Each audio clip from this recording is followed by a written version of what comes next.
নবী করিম সাল্লাল্লাহু আলাইহি সাল্লামের চিন্তাধারা এই ছিল যে প্রত্যেকটি মানুষের সম্পর্ক আল্লাহ তাআলার সাথে হয়ে যাক এবং প্রত্যেকটি লোক জাহান্নাম থেকে বেঁচে জান্নাতবাসী হয়ে যাক। এভাবে সমস্ত দুনিয়াতে নিজের খরচে মানুষ ময়দানে কাজ করে যাচ্ছে, সুতরাং সেটা খারাপ বলে নিজের মূর্খতা জাহির করা ছাড়া আর কিছু নয়। তবে নগণ্য সংখ্যক আলেম যারা এর বিরোধিতা করেন তারা সম্ভবত তাবলিগ জামাতকে গভীরভাবে দেখার সুযোগ পাননি বা কিছু এলেমবিহীন তাবলিগ ভাইদের আচার ব্যবহার বা কোনো বিষয়ে বাড়াবাড়ির কারণে উল্টা বুঝে বিভিন্ন রকম মন্তব্য করে থাকেন। তবে উভয়টা তাদেরই দুর্বলতা, কারণ কোনো ব্যাপারে যখন তারা মুখ খুলতে চান তখন তাদেরই উচিত নিজের পণ্ডিতের উপর নির্ভর না করে অন্য জিনিসটির ভালোভাবে যাচাই করা, প্রিয়জনের নিজের বড় ও প্রবীণগণের শরণাপন্ন হয়ে বা উক্ত জামাতের সাথে কিছু সময় দিয়ে মেহনতটা বুঝতে চেষ্টা করা।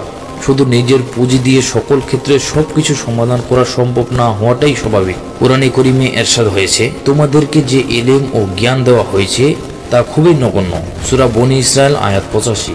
দ্বিতীয় কথা হচ্ছে, তাবলিগে বে ইলিম সাথীদের সাথে কোনো কথা বা কাজকে দলিল হিসেবে গ্রহণ করা আলেমের শান নয়। তিনি তো দেখবেন ওই সকল বুজুর্গদের কাজ বা কথাকে যারা এই কাজকে প্রচলিত পদ্ধতিতে চালু করেছেন তারা কেমন ধরনের বুজুর্গ ছিলেন, উলামায়ে নির্ভর করতেন কিনা, তারা বিশ্বস্ত ছিলেন কিনা, তাদের বয়ান তাকরিম ও মূল পূজাতে কোনো আপত্তিকর কথা আছে কিনা। তাবলিগ জামাতের কোনো আমির ও জিম্মাদার মূলনীতির খিলাফ করলে তার ভুলের সমালোচনা না করে বরং তা শুধরিয়ে দিবেন, এটাই উলামায়ে কিরামের দায়িত্ব। কোরআনের নির্দেশ দেয় যে তোমরা নেক কাজ ও তাকওয়ার ব্যাপারে একে অপরকে সহায়তা করো। সূরা মায়েদা আয়াত 2।